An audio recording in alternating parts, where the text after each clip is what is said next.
Eazy had real backup. Oh yeah, it's still like people still ride for Eazy, like you know what I'm saying. Cut your head off, leave it on the porch type backup. How you hook up with Eazy-E? Cause I mean, you're on Ruthless Records now. Yeah, we plugged up with the homie 3 years ago. He heard our music through some other people, and he met us. He found out we real mother from the streets, you know. So he wanted to fuck with us. Real. These guys ain't rappers. These guys are real gangsters. Compton gave birth to gangster rap, but it also carried its own shadows. That's where Eazy-E comes in. He wasn't just breaking new ground with music, he was also a target. And the people after him weren't just rival rappers or shady industry players. Some were way darker, hiding behind white hoods and swastikas. And all that. They wanted to start a race war. So who wanted to? The Skinheads? Yeah, that I was one person that people probably would care about if something was to happen to them. But when things got heavy, Eazy's protection came from an unlikely place, the Mexican gangs. Word is, these guys were more loyal to him than anyone else, always ready to ride for him no matter what. Let's get into it. So, just a few weeks before his death, Eazy-E went on record with something heavy. In one of his last interviews, he admitted that the Ku Klux Klan and neo-Nazi skinheads had put a price on his head. This wasn't some random rumor, these were Eazy's own words. He even said the same groups had a bounty on Rodney King, and it wasn't just about him or Rodney. Their bigger mission was to light the fuse on a full-blown race war in America. When this little situation happened a while back with these Klan people, and they had to hit on you and Skinheads, and they had to hit on you and Rodney King and all that. They wanted to start a race war. Now, what makes that revelation hit even harder is what Eazy pointed out next. He said the FBI never gave him a heads up. Meanwhile, those same agents went public, bragging about how they warned Rodney King about the threats against his life. But when it came to Eazy, they said nothing. Did the FBI ever warn you, or did they just warn like the First A&E Church and Rodney King? The FBI didn't. And when he was asked why he thought that was, Eazy said maybe they just didn't care to warn him. Or worse, maybe they wanted those groups to actually get him. Did you feel it had anything maybe to do with like a personal vendetta or anything? I don't know. Maybe they wanted them to get me for real. That alone tells you this wasn't just some rap beef or random hate, it was way bigger than music. This was organized hate, tied to groups with names, faces, and real violent intentions.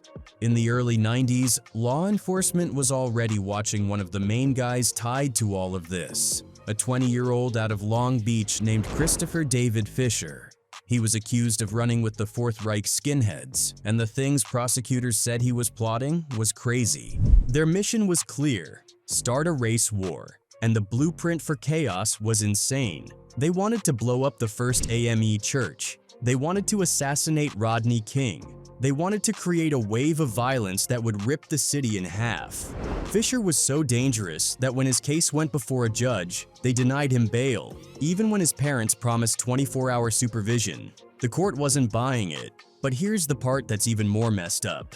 This guy, barely out of his teens, would sit in court crying, while at the same time being accused of some of the most hateful, violent plans you could imagine.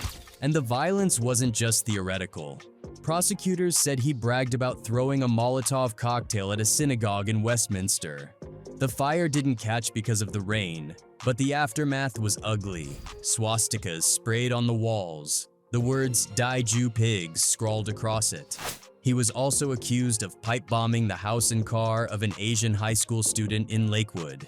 He even tried to take credit for other bombings, one against a member of the Spur Posse and another against a black man.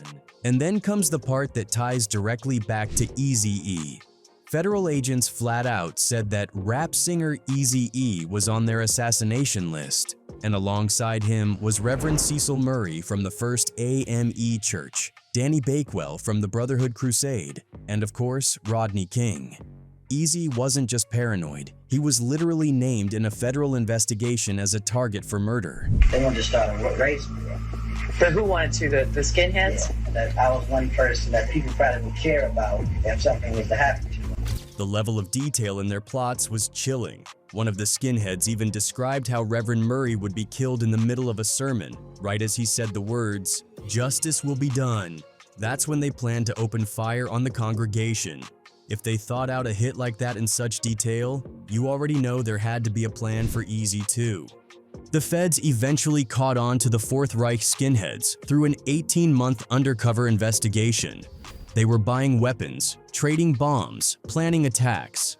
At one point, undercover agents actually bought 4 pipe bombs straight from Fisher. They found rifles, bayonets, even a Molotov cocktail in his stash. These guys weren't bluffing. They had the tools, they had the hate, and they had the names of who they wanted gone. But here's what's crazy. Until Fisher and his crew got taken down, nobody even really knew who they were. Even the Anti-Defamation League, which tracks hate groups, hadn't listed them in their reports. They just popped up out of nowhere, yet Fisher claimed they had over 50 members. Even if that number was exaggerated, undercover agents still met at least 18 kids who swore they were part of it. Their influence even stretched across the country. Flyers showed up all the way in New Jersey.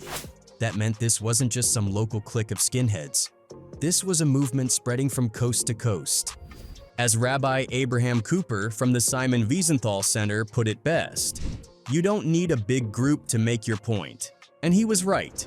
Fisher and his people weren't thousands deep, but they had enough firepower and enough hate to make a serious impact. Now imagine being told through federal investigation that your name is on a kill list drawn up by white supremacists. That's a different kind of pressure. And while Eazy was no stranger to beef in the rap world or the streets, this was something else entirely. This was hate on a national organized level. But here's where the story flips. Because even though Eazy was marked, he wasn't alone. Compton had his back. And it wasn't just the Southside Crips, who everybody knew he was tied to. The ones who rode hardest for him might have been the Mexican gangs. These dudes respected Eazy so much that people said they were more loyal to him than anybody else. Because they love Eazy-E too. Number low riders, the brown side guys, and, rest in heaven Toker. Eazy had real backup. Oh yeah, it's still like people still ride for Eazy. Like, you know what I'm saying? Cut your head off, leave it on the porch type backup. Eazy himself reportedly said it straight. If the skinheads ever came for him, the Mexicans would have gone to war in the streets of Compton. That's how solid that bond was. He said, "You remember when the KKK had that hit on me?" And he said, "I bet if something had happened to me, the Mexicans would have been down, And he said, if something had happened to me, he goes, I think there would have been a riot." Eazy-E's ties to the Mexican community go way deeper than most people ever realized. Way before he started signing legendary Chicano rap groups or collaborating with Latino artists, he already had real connections with the homies. One of his earliest and closest friends was Damon Trujillo, better known as Crazy D, a Mexican-American who was right there with Eazy during the first wave of NWA. If you look at the cover of NWA and The Posse, their very first album, you'll notice something that confused fans for years. The whole idea of NWA was jig-ass with attitudes. So when people saw this Mexican dude in the lineup, it threw them off. A lot of folks assumed it must have been a Photoshop trick or some random guy who snuck into the shot. But it was real. That was Crazy D, standing front and center, part of the crew. And Crazy D wasn't just there for decoration either. At that time, he was actually more involved than some of the people who would later become NWA staples. For example, MC Ren, who became a cornerstone of the group, was only in that first photo because he was hanging with the homies that day. Crazy D, on the other hand, was contributing to the music. He's even credited on their very first single ever, Panic Zone. That's proof right there that Eazy's bond with the Mexican community was solid from the jump. But as time went on, Eazy didn't just keep those ties, he doubled down. Years later, he made history when he signed Brownside, a Chicano rap group led by the late Toker, along with another groundbreaking Mexican rapper, Kid Frost. This was at a time when the music industry wasn't really checking for Latino rap. Labels weren't investing in it, radio stations weren't pushing it, and the mainstream wasn't taking it seriously. But Eazy saw the wave coming before anyone else. He understood that Chicano rap was about to be a movement, and he wanted to be the one to help build the foundation. He had already signed the Brown side, and then he ended up signing Kid Frost, and had that mind state about it because he knew that was coming. Like I said, the guy was ahead of his time. And the way Eazy and Brownside connected was natural. According to Toker, a mutual acquaintance put Eazy onto their music. Once Eazy heard it, he was sold. They linked up, met face to face, and from there the bond was instant. Under Eazy's guidance, Brownside went on to help pioneer Chicano rap, shaping the sound, the look, and the feel of the culture. How you hook up with Eazy-E? Because, I mean, you're on Ruthless Records now. Yeah, we plugged up with the homie 3 years ago. He heard our music through some other people. He liked what he heard. He met us. He found out we real from the streets, you know? So he wanted to with us. But make no mistake, Brownside wasn't just some rap group trying to cash in on trends. These dudes were real street figures with serious weight behind their names. People who knew them back then used to say just being in the same room with Brownside could make you nervous. Their energy was heavy. You didn't test them. Yeah, Toker, yeah, they were on Ruthless, man, yeah. Another dude that ain't no joke. Toker was one of the few cats that I just was nervous. He's raw as hell, basically. He just one of them dudes. He's cool. He was super cool. Yeah. He's super cool. But you can tell it's a gun somewhere. It's strapped somewhere around here. Real. These guys ain't rappers. These guys are real gangsters. Because I worked with other gangster rappers. These guys are real. And that's part of what drew Eazy to them. Eazy admired the way the Latino gangs operated, the loyalty, the family structure, the ride or die mentality. With them, your homies were your blood, no questions asked. If it came down to it, they'd go to war for you without hesitation. That energy matched Eazy's spirit. He kept them close, because he knew if things ever went left, and in Eazy's world, things went left a lot, these were the guys who'd be ready to step up. Now, one of the most legendary stories about Brownside's loyalty comes from the height of the Ruthless Records versus Death Row beef. Back then, Suge Knight was feared everywhere. His intimidation tactics were unmatched, and Death Row had the muscle to back it up. But when it came to Eazy, things weren't so simple. Toker once explained how Brownside played a major role in protecting him during that time. According to Toker, one day he and the crew just happened to show up at Ruthless Records, right when tension with Death Row was peaking. He described it as fate, like they were meant to be there. Suge's camp had assumed Eazy was isolated, vulnerable, easy to pressure. But when they saw Brownside in the mix, that whole idea got shut down quick. Brownside told Eazy directly, "We're here, and we're ready to back you up no matter what." We got to Ruthless when the Death Row Ruthless beef was cracking. So they thought they were gonna overpower my boy because my boy was by himself. But you know Destiny took Toker and the Brownside clique to Ruthless. Toker even said they told Eazy flat out, "If there's anybody you want gone, just say the word." That's how far their loyalty went. Eazy, being who he was, tried to play it cool, brushing it off, saying, "It's not like that, man." But Toker wasn't having it. He told Eazy straight to his face, "Nah, it's exactly like that." Told E, we rolling with you, fool. We got your back. What's cracking with this Death Row Ruthless? Who you want gone? Cause we ain't around. From that point forward, their bond only got stronger. Eazy realized he had a real army behind him. Everywhere he went, business meetings, restaurants, industry events, he'd roll deep with Brownside and the Mexican homies. And they weren't just there for image or intimidation. These dudes were serious. They wanted the smoke. They were hoping to run into Death Row's crew so they could prove their loyalty in action. Everywhere he went, he called his Mexicans. He called his Brown brothers. Where you at? What's cracking? Swoop up over here, come in the Lolos. He be in Beverly Hills at an expensive restaurant. 20 Mexicans drive up. Whole hoping we ran into somebody from that row. Hoping, because we wanted to make a statement. But luckily, never. And eventually, they got their chance. Toker told the story of one time when Eazy was chilling at the Cheesecake Factory, just trying to have a normal day.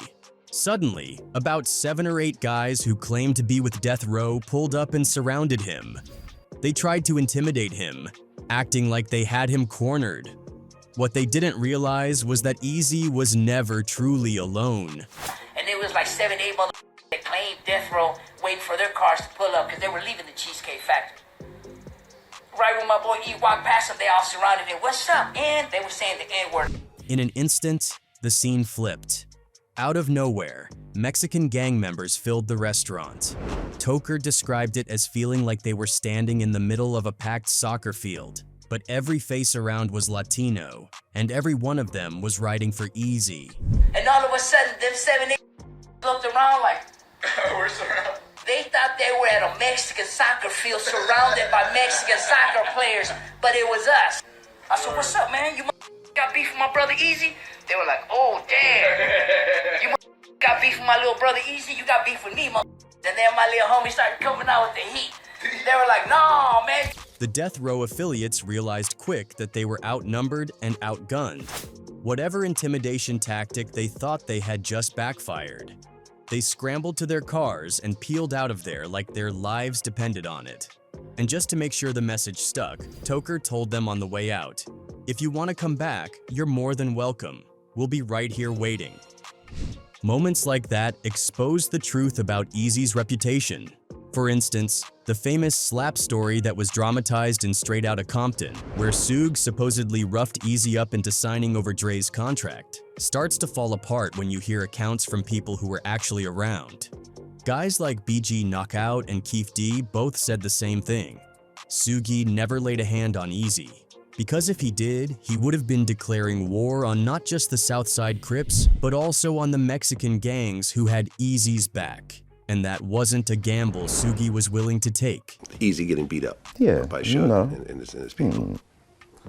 You don't want that problem. Well, I wouldn't want that problem. Sure. Yeah, I watched that movie and stuff like that.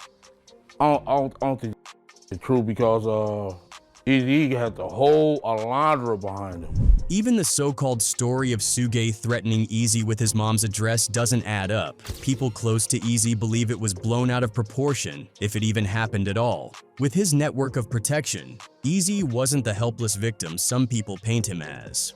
But maybe the most powerful proof of how deep this loyalty went came at the very end of his life.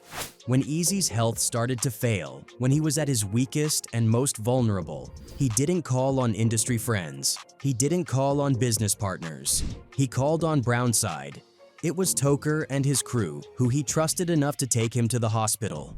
That's how real the bond was. And it didn't stop when Eazy passed away. Even after his death, the Mexican community continued to show love and loyalty. They looked after his son, Lil Eazy-E, and made sure he knew he still had people riding for him. Told me, said, E, we already talked. The homies gonna line up, and they gonna grab you, and we just gonna lay on the floor. You know, and then whenever it go up, we just gonna grab you and lay on the floor. So, with all those connections, and with the respect he earned on the streets, Eazy-E managed to survive some of the deadliest years in West Coast rap. He dodged white supremacists who literally had his name on a kill list. He stood tall through the wars with Suge Knight and Death Row, and he walked through Compton with a level of protection most rappers could only dream of. But then came an enemy that no street alliance, no gang, no muscle could save him from. And the way it struck was so sudden, so merciless, that it left the hip-hop world stunned. And decades later, it still leaves people asking questions. On March 17th, 1995, Eazy-E made a public announcement that nobody was ready for. From his hospital bed at Cedars-Sinai Medical Center, he revealed to the world that he had AIDS. And the shocking part was that he had only learned about it himself 2 weeks earlier. By the time he made that statement, he was already in critical condition, hooked up to machines, fighting for his life. And then, less than a month later, on March 26th, 1995. Eazy-E was gone. Just 31 years old, at the peak of his solo career, a rap legend cut down in his prime. The official cause of death was listed as pneumonia, brought on by complications from AIDS. But here's where things get messy. The speed of his decline was so fast, it immediately raised eyebrows. People close to him couldn't wrap their heads around how Eazy went from healthy and full of energy one minute to fighting for his life the next. Take Bone Thugs and Harmony, for example. They had just signed to Ruthless Records and were spending a lot of time with him in his final months. They said flat out that Eazy looked regular. He still had his weight. He was still cocky. That doesn't sound like a man on the verge of death. No, it was not true to the story. Okay. Here's why it was not true to the story. That last 2 years of his life, Eazy-E was smoking hot. Even though he was sick, he was happy as hell. He had Bone Thugs and Harmony. His personal assistant, Charms Henry, also backed that up. She admitted he wasn't eating as much, sure, but said he had no lesions, no dementia, none of the typical signs of advanced AIDS that people expected. So the seeds of doubt started to grow. And then, out of nowhere, came a chilling curveball. In 2003, Suge Knight went on Jimmy Kimmel Live and made a comment that still sends chills down people's spines. In a half-joking, half-menacing tone, Suge said, "They got this stuff now. They get blood from somebody with AIDS and shoot you with it. That's a slow death. The Eazy-E thing." Technology is so high, right? Right. So if you shoot somebody, you go to jail forever. So the kids, you don't want to go to jail forever, right? So they got this new thing out there. People sell them all the time. They get blood from somebody with AIDS, and then they shoot you with it. Oh, so well, that death seems don't happen. bad. That's a slow death. Yeah. An Eazy-E thing, you know what I mean? It may have been a joke, but for people who lived through that era, it wasn't funny. It sounded like Suge had just admitted to something sinister. Even Ice Cube later said that he wouldn't put it past anyone to do something like that, and Eazy's own family and friends have openly said they believe he was murdered. If you didn't know he got poked, then the conspiracy lives on. Would you put it past? I don't Suge? put shit past nobody. And here's where the plot thickens. In 2011, an unsealed FBI document came out that added a whole new layer of suspicion. It revealed that Eazy-E and Tupac too had been linked to an alleged extortion scheme by the Jewish Defense League, also known as the JDL. Now, if you don't know, the JDL wasn't just some community group. The Southern Poverty Law Center has described them as responsible for countless terrorist attacks in the US and abroad. According to that FBI document, Jerry Heller, Eazy-E's own manager, had employed the JDL to help deal with the threats coming from Suge Knight and the neo-Nazi Skinheads. But the way they operated was straight out of a mob playbook. The JDL would allegedly make threatening phone calls to rappers, death threats, then swoop in and offer protection for a fee. And here's the kicker. The FBI file specifically says Eazy-E was a victim of this extortion scheme prior to dying from AIDS. Now think about that for a second. Eazy was already a target of white supremacists. Then, on top of that, he's caught up in a situation where a militant group is allegedly making death threats and extorting him for protection money, all while being brought in by his own manager. Now layer in the suspicions from his inner circle, the feeling that his death was too quick to be natural. Suddenly, the picture gets even darker. Although the FBI files don't outright say white supremacists killed Eazy, they don't point fingers directly at Suge, or at the JDL, or at anyone else. But what they do show is that Eazy was tangled up in a dangerous web of enemies, threats, and questionable allies in the months before he died. So if Eazy was already targeted by skinheads, and allegedly extorted by the JDL, and openly feuding with Suge Knight, is it possible that one of those external forces, or even the protection that was supposed to keep him safe, played a role in his rapid death? No criminal charges were ever filed. No official investigation ever gave a conclusive answer. And so, decades later, the mystery of how Eazy-E really died is still wide open.